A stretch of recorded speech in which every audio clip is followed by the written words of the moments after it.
What do you do when the woman who destroyed your life and stole your family lies bleeding out on your operating table for 5 years? My sister framed me and left me with nothing. Tonight, her survival rests entirely in my hands. This is not some tale of sweet forgiveness.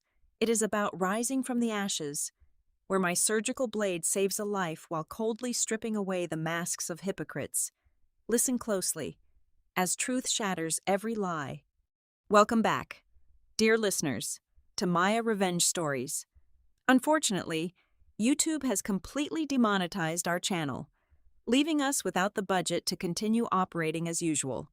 If you enjoyed today's story, please consider supporting us by joining the Maya Revenge Stories Patreon community to hear exclusive, true stories that are even longer, featuring highly detailed situations and multiple emotional voice actors that we simply cannot share publicly on YouTube.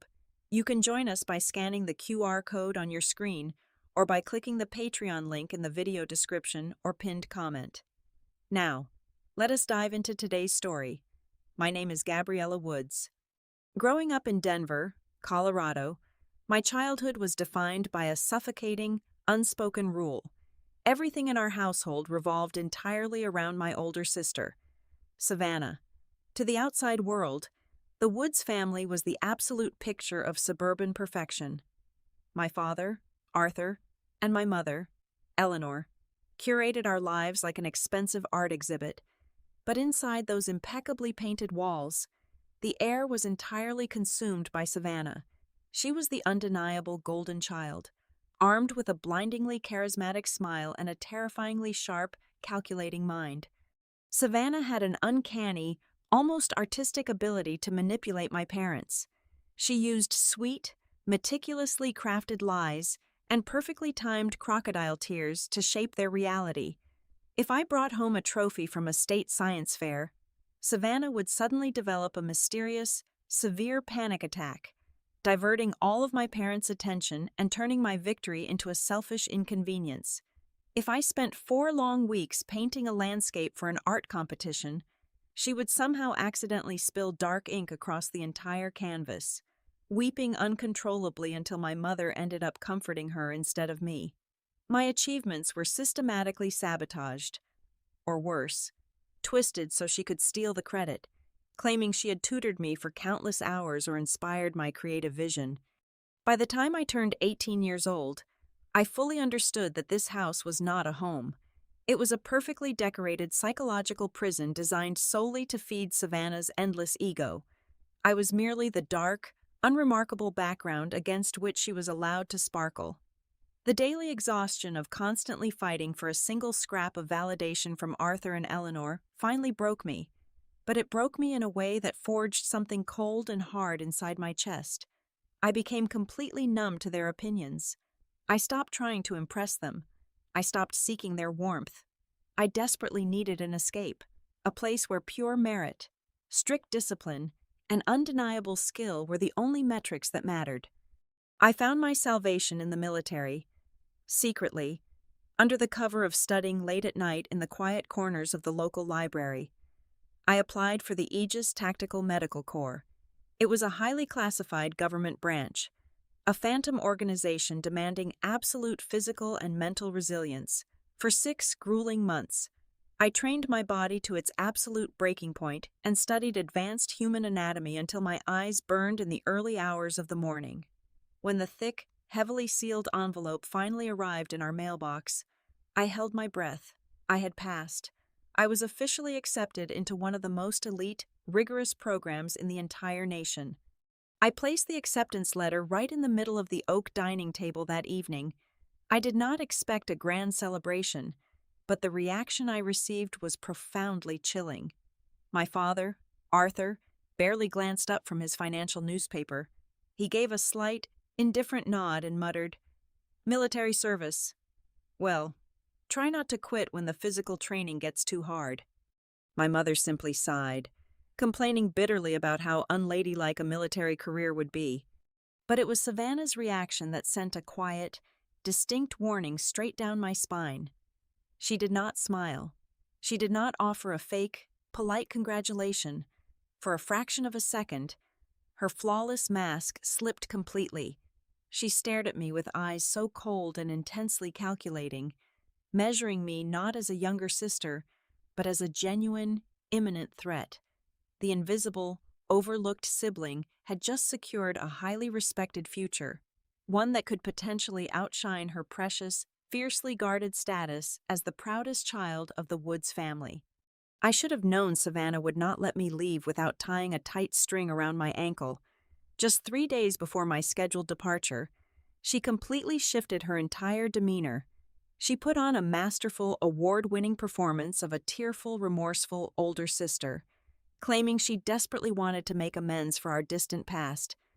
She even organized a small, intimate farewell dinner just for the family. She poured the wine, laughed softly, and held my hand across the table.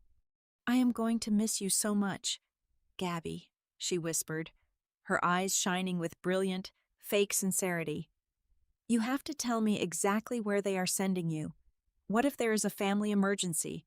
How do I even reach you if something happens to Mom or Dad?" Caught off guard by the sudden, overwhelming warmth, and perhaps still harboring a foolish, buried shred of hope for true sisterly affection, I gave in. I verbally shared the general logistic outpost information for my first deployment, and, crucially, I wrote down my highly classified personal emergency contact code. I truly thought I was leaving a secure lifeline to my family. I did not realize, at that exact moment, that I had just handed my worst enemy the exact weapon she needed to completely destroy my life. By year 3 of my enlistment, the clinical detachment I had cultivated became my greatest weapon. The Aegis Tactical Medical Corps did not just train us to patch bullet holes, they forged us to operate under the most crushing psychological pressure imaginable. The only person who anchored my humanity during those brutal deployments was my closest comrade, Corporal Maya Brooks. Maya was a force of nature, a brilliant tactical operator who treated me more like a sister than my own flesh and blood ever did. But on the night of November 12th, during a highly classified extraction mission deep inside hostile territory, our world shattered. An improvised explosive device tore through Maya's convoy. When the medical evacuation chopper finally touched down at our forward operating base, the sheer volume of blood soaking the tarmac was terrifying. Maya's lower extremities were catastrophically compromised. The senior surgeons took one look at the shattered tibia bones and the severely damaged vascular network and immediately scheduled a double amputation. They firmly stated it was the only way to save her life, but I absolutely refused to accept that conclusion. I knew Maya. For a soldier whose entire identity and spirit were tied to her physical capability, losing her legs would trigger a rapid descent into severe post-traumatic stress disorder from which she would never return. I leveraged every ounce of my reputation and bypassed standard protocols to appeal directly to the command staff. I requested a high-security special leave, a classification so restricted that it completely erased my name from all public deployment rosters and payroll registries. It required top brass approval and absolute silence. My objective was to transport Maya to a clandestine, off-the-grid rehabilitation and surgical facility located 300 miles away, an installation specializing in experimental limb salvage for elite operatives. The military granted my request, giving me exactly 6 weeks to perform a medical miracle. For the first 14 days at the hidden facility, I barely slept. I lived on strong black coffee and adrenaline, constantly monitoring Maya's precarious vital signs, fighting off aggressive infections, and mapping out complex nerve graphs. I was entirely consumed by the desperate battle to keep the necrosis away from her shredded muscles. While I was suffocating under the sterile glow of surgical lights, completely isolated from the outside world, Savannah was busy weaving her masterpiece back in Denver. During a seemingly innocent charity gala, Savannah crossed paths with a low-level logistics officer from my broader command network. Using her signature charm, she casually inquired about my whereabouts, referencing the exact emergency contact code I had foolishly given her years ago. The logistics officer, checking the unclassified database, found a massive discrepancy. Because my special leave was classified at the highest tier, My file simply read as inactive and off base without authorized public location data. To anyone lacking the proper security clearance, it looked exactly like I had vanished into thin air. That was all the ammunition Savannah needed. She did not hesitate for a single second. She rushed home in a perfectly orchestrated panic. Bursting through the front doors of my parents' house, she collapsed onto the living room rug, sobbing hysterically. She spun a flawlessly agonizing tale for Arthur and Eleanor. She claimed she had received a horrifying phone call from an anonymous military investigator. With tears streaming down her carefully powdered face, she told them I had deserted my unit, but she did not stop there.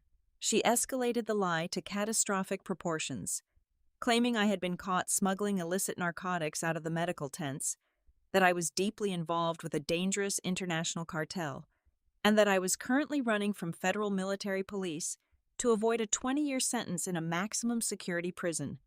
Arthur, a man whose entire existence relied on his immaculate social reputation, did not pause to verify a single word.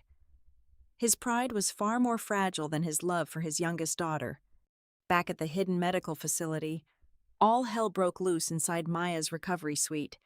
It was exactly 2 a.m. I was adjusting her intravenous fluids when Maya suddenly went into severe anaphylactic shock due to an unexpected reaction to a newly synthesized antibiotic. Her monitors screamed. Her airway began closing rapidly.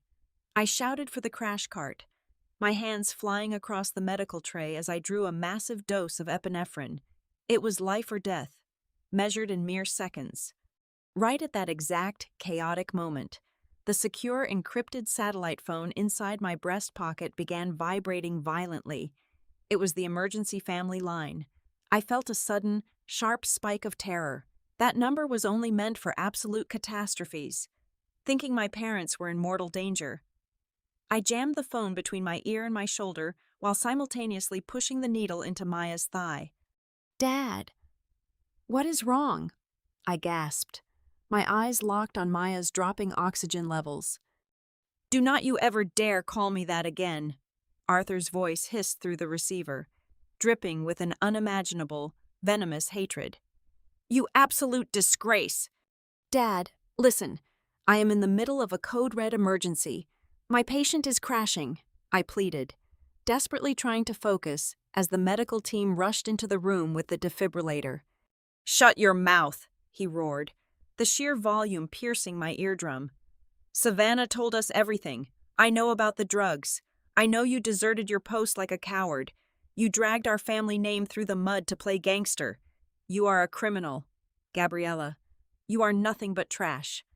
"That is a lie. I am on a classified medical operation," I screamed over the blaring alarms, my hands slick with sweat as I started chest compressions on Maya. "Give me 5 minutes. I can send you the redacted clearance forms." "I do not want your forged documents," Arthur snarled, his voice turning terrifyingly cold and final. "You are dead to us. Do you hear me? You have no father. You have no mother. If you ever set foot in Denver, if you ever come within 100 yards of this family again, I will personally hand you over to the police. Burn in hell." The line went dead. A sharp, hollow dial tone echoed in my ear. I stood frozen for a fraction of a second, the weight of the universe crushing my chest. But Maya's heart monitor let out a long, flatline wail. The soldier in front of me was dying. The father, hundreds of miles away, was already gone. I threw the phone across the room, sending it crashing against the sterile white tiles. I grabbed the defibrillator paddles. "Clear!" I shouted, sending 200 joules of electricity through Maya's chest. Her body arched off the bed. We shocked her a second time, then a third. Finally, the monitor beeped. A rhythm emerged, weak but steady. Maya dragged in a ragged, agonizing breath. I collapsed against the edge of the steel bed, my legs trembling, my scrubs soaked in sweat. I had saved her. I had brought her back from the edge of the abyss. As the nurses stabilized Maya, I walked over to the corner of the room where my shattered phone lay on the floor. The screen was severely cracked, resembling a complex spiderweb of broken glass, but the display was still glowing faintly. A single new message had come through the encrypted network just seconds after Arthur hung up. It was from Savannah. There were no words. There was no explanation. It was just a single, yellow smiley face emoji, staring at that glowing, malicious, pixelated smile. The last fragile thread of my childhood completely snapped. I realized Savannah had not just framed me. She had effectively executed me in the eyes of my parents. She had orchestrated my absolute exile while I was covered in blood, fighting for another human being's life. I did not cry. I did not scream. As I looked back at Maya breathing steadily on the bed, a terrifying, absolute silence settled over my soul. Gabriella Woods, the eager daughter who just wanted to be loved, died right there in that off-grid bunker. What rose in her place was something made entirely of surgical steel and cold, calculated patience. I had lost my family forever, but I knew, with absolute certainty, that one day, the universe would demand a brutal, undeniable balance. Grief is a luxury a combat surgeon cannot afford. In the weeks following that catastrophic phone call, I did not break down. Instead, I initiated a total psychological lockdown. I gathered every single memory, every lingering attachment to the blood in my veins, and I froze it completely solid. The intense pain of my family's betrayal did not destroy me. It transformed into a hyper-focused, highly combustible fuel. I threw myself relentlessly into the most brutal, high-intensity medical training the Tactical Corps had to offer. I operated for 48 hours straight during mass casualty combat simulations. I memorized complex neurosurgical pathways until my mind worked significantly faster than a computer. I became a machine forged in the bitter fires of abandonment, completely devoid of self-pity or hesitation. My relentless, unyielding drive quickly caught the attention of the highest military command. Within 2 short years, I was transferred to Fort Obsidian, a highly classified, heavily fortified military installation buried deep inside the frozen, unforgiving mountains of Alaska. The air there was thin and razor-sharp, perfectly matching the exact atmosphere of my new, isolated life. I operated on elite Special Forces operatives pulled from the absolute brink of death, piecing together shattered bones and severed arteries with a cold, mechanical precision. I rapidly ascended the ranks, consistently outperforming trauma surgeons who had 10 or 15 years more experience than I did. On my 28th birthday, I stood at strict attention as the base commander firmly pinned the golden oak leaf to my collar. I was officially promoted to major. Walking into the state-of-the-art trauma center, wearing a pristine white surgical coat over my crisp, dark military uniform, I realized I had become the ultimate authority in that room. I held the supreme power of life and death, commanding the highest-level operating theater in the entire specialized force. I truly thought I had built an impenetrable, ice-cold fortress around my heart, at least until I met Captain Julian Vance. Julian was a senior intelligence analyst, a grounded man of very few words with sharp eyes that could easily dissect a complex global conspiracy in a matter of minutes. He was stationed at Fort Obsidian to decode intercepted enemy transmissions, but somehow, he managed to effortlessly decode me. He never pushed my boundaries. He never asked invasive, probing questions about my past. He simply existed beside me with a quiet, unwavering presence. One late evening in the deserted mess hall, after I had just finished a grueling 7-hour thoracic surgery, he slid a hot cup of black coffee across the metal table and looked right through my titanium armor. "You do not have to carry the weight of the entire world entirely alone, Major," he said softly. We shared a profound, mutual understanding of duty, silent sacrifice, and the heavy, isolating burden of classified secrets. 6 months later, under the brilliant, dancing glow of the Northern Lights, we stood before a trusted base chaplain and secretly got married. There was no grand white dress, no family guests, just 2 dedicated soldiers pledging their lives to one another in the freezing cold. For a brief, incredibly foolish period early in my assignment at Fort Obsidian, a tiny, lingering fragment of the daughter I used to be tried to correct the historical record. I printed out exactly 50 pages of unclassified personnel logs, military duty rosters, and legally binding sworn affidavits from my commanding officers.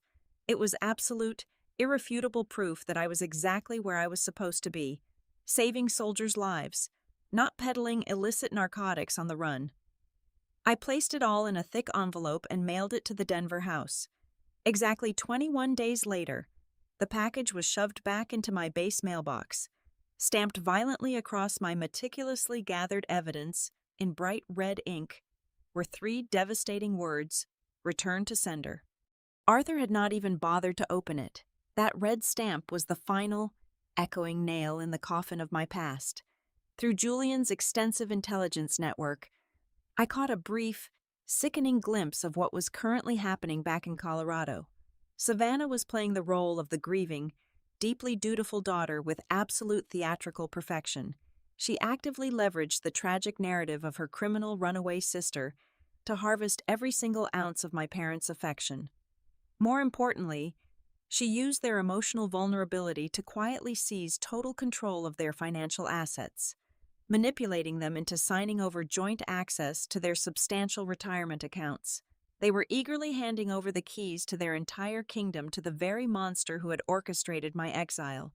But holding that rejected envelope in my hands, feeling the biting Alaskan wind against my face, I felt absolutely no anger. I only felt an absolute, chilling clarity. Let them have her. Let them embrace the venomous snake they loved so dearly. I turned around, threw the envelope directly into the base incinerator, and walked calmly back to my operating room.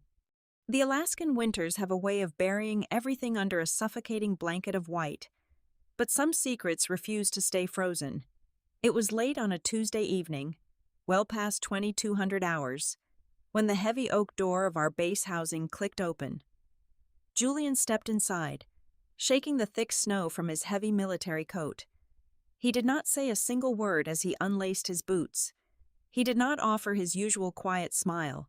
Instead, he walked straight to the kitchen island and dropped a thick manila folder onto the granite counter. Across the front cover, a bold red stamp read, "Classified Security Alert." "I was running a routine encryption sweep on the Military Credit Monitoring Network this afternoon," Julian said, his voice unusually low and tight. "The system flagged a series of highly sophisticated anomalies linked to your personal identification number. Someone is aggressively trying to breach your financial firewall. Gabriella." I untied my surgical cap, my heart rate accelerating slightly as I pulled the folder toward me. I opened the cover. The documents inside were a meticulously structured timeline of digital theft. Someone had spent the last several weeks attempting to secure massive, unsecured personal loans totaling hundreds of thousands of dollars using my name, my social security number, and my active duty military status as collateral. "Is this a targeted cyber attack on the base?" I asked, scanning the intricate IP address logs Julian had already decrypted. "No," Julian replied, leaning over the counter, his sharp eyes locking onto mine. "Look at the localized origin points. Look at the routing numbers." I traced my finger down the page, my breath hitching in my throat as the geographical coordinates aligned perfectly with a familiar grid. Denver, Colorado. The digital footprint led directly to a high-end coffee shop just 3 blocks away from my parents' estate. It was Savannah. My sister was not satisfied with merely erasing me from the family. She was actively trying to hijack my military identity to fund her lifestyle.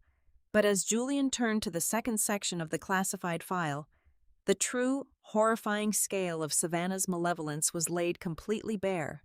Once I isolated her digital signature, I utilized my intelligence clearance to cross-reference her name through federal financial databases, Julian explained, his tone shifting into the precise, clinical delivery of an intelligence briefing.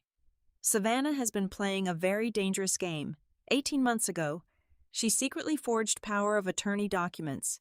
She used the financial access your parents so willingly handed her to take out a massive second mortgage on their Denver home." I stared at the heavily redacted banking records, feeling a sickening knot twist in my stomach. She had liquidated the equity of the house Arthur and Eleanor had spent their entire lives building. "Where did the money go?" I asked, my voice barely a whisper. She poured every single penny into a massive, unregulated multi-level marketing enterprise, Julian stated flatly. It was a textbook Ponzi scheme. The enterprise collapsed 3 weeks ago. The money is entirely gone, but it gets significantly worse. The Federal Bureau of Investigation is currently dismantling the scheme. They are auditing every major investor. Savannah is actively under federal investigation for wire fraud and financial conspiracy. Suddenly, the entire timeline of the past few years snapped together with terrifying clarity. The air in the kitchen grew instantly frigid. Savannah's lie about my desertion was not merely a spontaneous act of petty jealousy to steal my parents' affection. It was a calculated, premeditated insurance policy. By convincing Arthur and Eleanor that I was a fugitive heavily involved in cartel operations, she had perfectly positioned her scapegoat. When the federal agents inevitably showed up looking for the hundreds of thousands of stolen dollars, Savannah would simply weep, point her finger, and claim her criminal. Runaway sister had stolen her identity and ruined the family. She intended to send me to a federal penitentiary to save her own skin. "We need to contact the Judge Advocate General," I said, my voice hardening into a weapon. "We need to counter this immediately." Julian nodded. We spent the next 48 hours working in complete, focused silence. We did not panic. We executed a surgical strike on her operation. Julian utilized advanced military protocols to permanently freeze my credit profiles, completely locking Savannah out of the system. Then, we quietly forwarded the logs of her fraudulent loan applications directly to the federal agents already investigating her Ponzi scheme. We did not just stop her. We handed the Federal Bureau the exact forensic evidence they needed to secure an arrest warrant. We wove an invisible, inescapable legal net right beneath her feet. "Should we call Arthur and Eleanor?"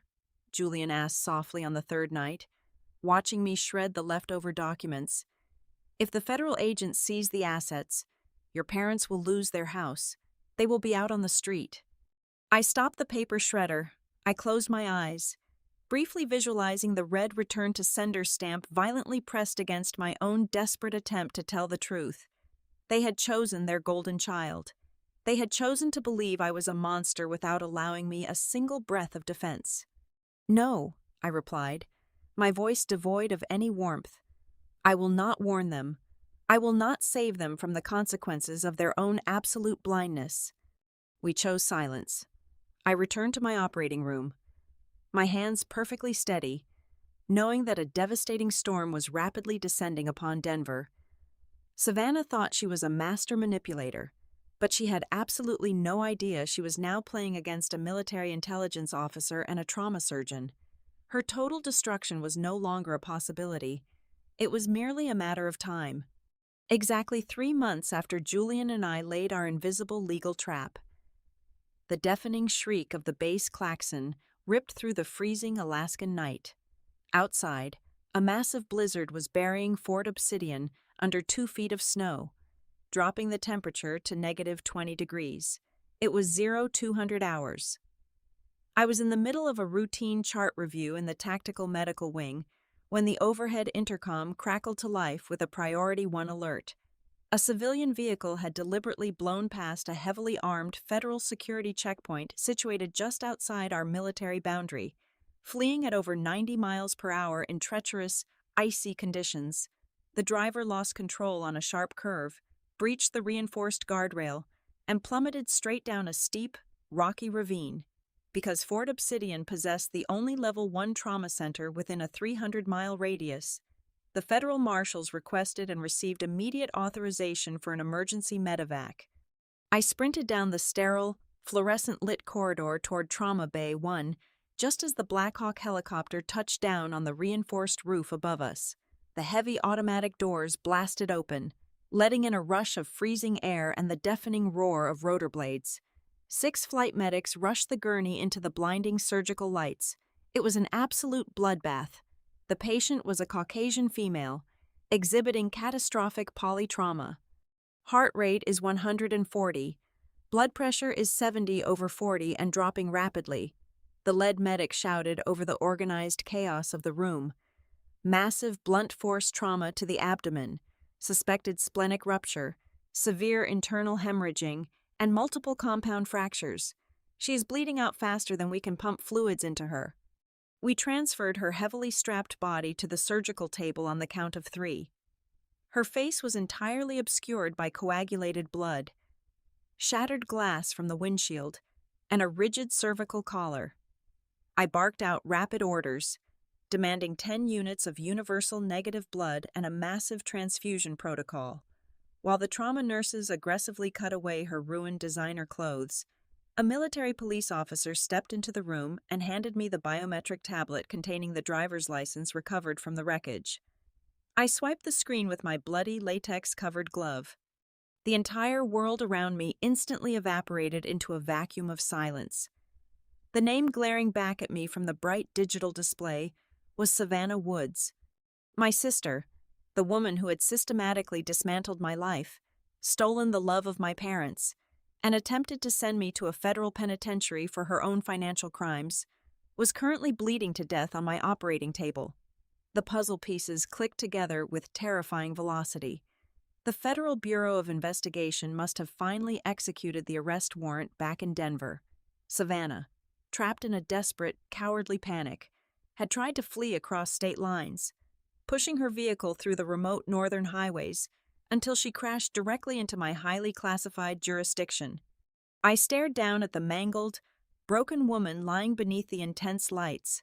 The silence in my head was absolute, profound, and heavy. But in the physical space of the operating room, the cardiac monitors were screaming a high-pitched warning. My chief resident, Captain Miller, leaned over the metal tray and caught a glimpse of the tablet in my hand. He looked at the glowing screen, then looked up at me, his eyes widening in sudden, gripping horror as his brain connected the matching last names. "Major Woods," Miller said, his voice tense, urgent, and echoing loudly in the tense room. "This is a direct, immediate family member. Military medical protocol strictly mandates that you step down immediately due to a severe conflict of interest. I am activating the emergency replacement surgeon. You need to step away from the surgical table right now." For a fraction of a second, the darkest, most vindictive corner of my soul whispered a deeply tempting proposition. All I had to do was take one single step backward. All I had to do was let the junior surgeons take over the trauma bay. Savannah's injuries were so catastrophic, so incredibly complex, that absolutely no one would ever question a surgical failure.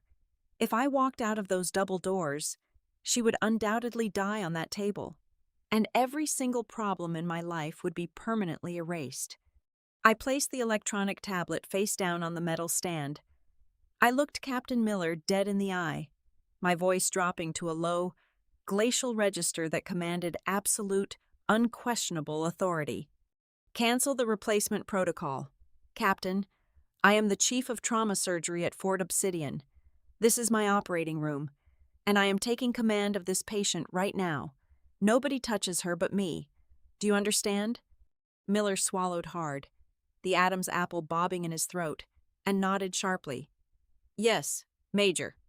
I stepped up to the table. I banished every single ounce of human emotion from my mind, locking it away behind impenetrable walls of discipline. I was no longer a betrayed sister. I was an elite instrument of medical salvation. "Scalpel," I commanded, holding out my right hand. For the next 4 grueling, agonizing hours, I waged a relentless, violent war against death itself. I opened her abdomen with a single, perfectly steady vertical incision from her sternum to her pelvis. The abdominal cavity was entirely flooded with dark, thick crimson blood. "Suction," I yelled, plunging my hands blindly into the pooling blood to locate the source of the catastrophic hemorrhage. I found the ruptured spleen. It was torn to absolute shreds. Operating on pure, drilled muscle memory and tactical precision, I rapidly clamped the splenic artery, tying off the ruptured vessels with lightning speed to stop the massive flow. But the physical trauma did not end there. Savannah's liver had sustained a deep, jagged laceration from the impact, and her inferior vena cava was dangerously compromised.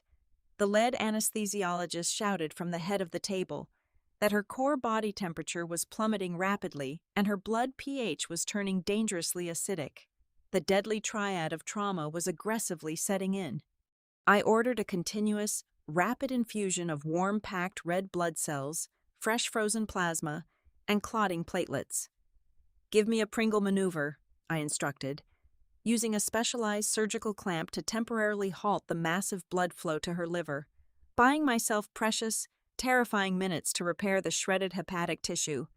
I leaned intimately over her open chest cavity, my face mere inches from the woman who had smiled so maliciously while destroying my good name. Under the harsh, unforgiving surgical lights, stripped of her expensive makeup, her manipulative crocodile tears, and her high society clothes, Savannah looked incredibly frail and small. She looked entirely pathetic. The irony of the situation was so thick and heavy it was almost suffocating to breathe. The protected golden child of Denver, the master manipulator of the Woods family, was completely powerless, tethered to the mortal coil by absolutely nothing but the steady, highly disciplined hands of the sister she had ruthlessly thrown to the wolves. I stitched her lacerated liver using thick, heavy surgical sutures, pulling the fragile, damaged tissue together with perfectly calculated tension. I did not allow my hands to shake for a single millimeter. I did not let a single stitch fall out of perfect alignment. I repaired her torn blood vessels with the exact same meticulous, exhaustive care I would give to a highly decorated war hero. The clock on the wall ticked heavily past the second hour, then the third. My shoulders burned with an intense lactic acid buildup, and beads of sweat pooled heavily beneath my sterile cap, but my mental focus remained absolutely impenetrable. When her blood pressure began to crash violently again during the fourth hour, I reached up and manually massaged her heart through her open diaphragm, squeezing the vital organ rhythmically until the heavy, steady pulse returned powerfully to my fingertips. Finally, after what felt like a grueling eternity suspended in absolute agonizing tension, the warning monitors stabilized into a rhythmic, steady tone. The catastrophic bleeding was entirely controlled. I thoroughly flushed the abdominal cavity with warm, sterile saline and began the incredibly meticulous process of closing her up, layer by layer, matching fascia to skin.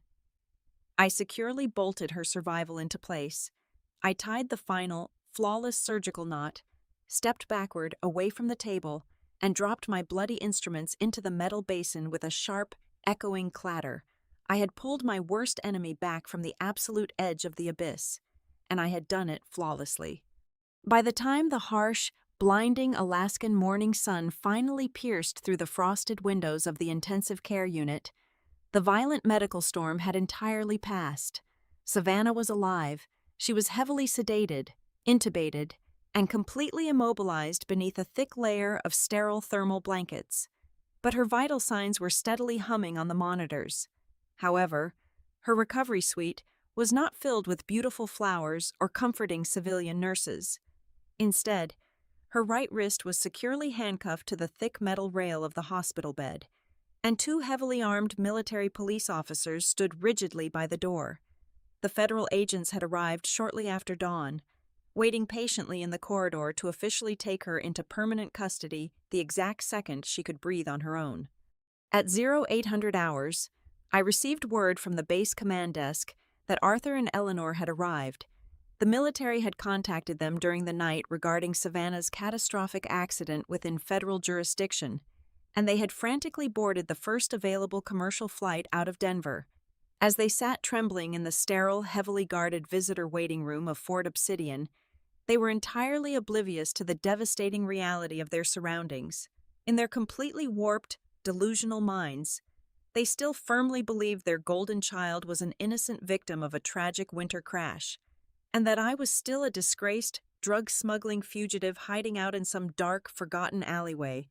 I stood silently outside the heavy double doors of the waiting room. I took one deep, absolute breath, centering my mind and locking away any lingering traces of the terrified little girl they used to know. Then, I pushed the doors open. Arthur and Eleanor leaped to their feet the moment the hinges creaked. Their faces were deathly pale, their eyes wide with frantic exhaustion, But as they looked at me, their expressions violently morphed from desperate anxiety to sheer, uncomprehending shock. I did not say a single word. I reached up, grabbed the collar of my heavy, blood-soaked surgical gown, pulled the zipper down violently, and let the ruined garment drop heavily to the cold linoleum floor. Underneath, I wore my perfectly pressed, pristine dark blue officer uniform. Pinned securely to my collar was the brilliant, gleaming golden oak leaf of a major. On my left chest sat 3 neat rows of military commendations, including the Tactical Combat Cross for saving Maya's life all those years ago. Arthur physically stumbled backward, his jaw dropped completely open, his breath hitching audibly in his throat. He stared at the shining symbols of supreme authority, strict honor, and raw power worn by the very daughter he had viciously cast out and labeled as garbage. He opened his mouth to speak, but only a pathetic, broken gasp escaped his lips. He was completely paralyzed by the sheer magnitude of his own catastrophic misjudgment. "Savannah has survived the night," I announced, my voice echoing off the concrete walls with the cold, absolute authority of a commanding military officer. "She is currently past the critical stage. Her internal bleeding is controlled. However, she is under heavily armed federal guard. The moment she is cleared for medical transport, she will be immediately handed over to the Federal Bureau of Investigation for processing." "Federal," Eleanor choked out, her hands shaking violently. No, there must be a terrible mistake. She was just driving. She is a good girl." I did not offer a single shred of pity. I reached into my uniform jacket and pulled out the thick, securely bound dossier Julian and I had compiled. I threw the heavy stack of documents directly onto the low metal table separating us. The papers slapped loudly against the surface, scattering slightly to reveal heavily redacted banking statements, forged power of attorney signatures, and federal arrest warrants. "There is absolutely no mistake," I stated, staring dead into Arthur's horrified, tear-filled eyes. "That is the complete, documented proof of what your perfect daughter has been doing for the last 5 years. She forged your signatures. She took out a massive second mortgage on your Denver estate. She poured hundreds of thousands of dollars into an illegal financial fraud scheme, and she lost every single penny of it. The bank will foreclose on your home by the end of the month. She lied about me deserting the military because she desperately needed a convenient scapegoat for when the federal agents finally caught her. I watched the devastating reality crush them in real time." Arthur's knees gave out completely. He collapsed heavily into the plastic waiting room chair, his hands covering his face as he let out a guttural, agonizing sob. The immaculate, wealthy patriarch of the Woods family was completely destroyed, weeping openly as the absolute magnitude of his financial and familial ruin settled over him. "Gabriella, please," Arthur begged, his voice cracking with a pathetic, desperate sorrow, thick tears streaming down his wrinkled cheeks. "I am so sorry. We did not know. Please, you have to forgive us. You have to help us." Eleanor lunged forward, her arms outstretched, desperately trying to pull me into a motherly embrace. "My baby, my sweet girl, please." I took one sharp, deliberate step backward, stepping completely out of her reach. Her hands grasped nothing but empty air.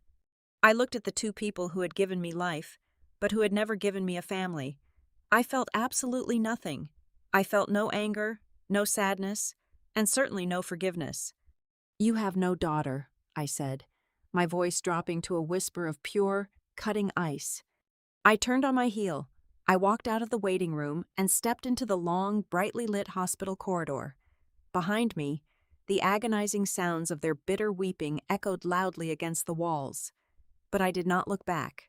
I left them sitting completely alone in the cold, desolate ruins of the world they had built, destroyed entirely by the very lies they chose to love. Thank you so much, dear listeners, for tuning in to today's story. Where are you listening from today?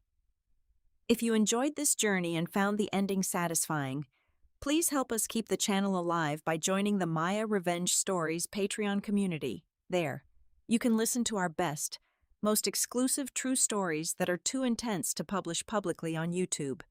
You can easily join by scanning the QR code currently on your screen or by clicking the Patreon link down in the description or the pinned comment. Until next time, stay strong and never let anyone dim your light.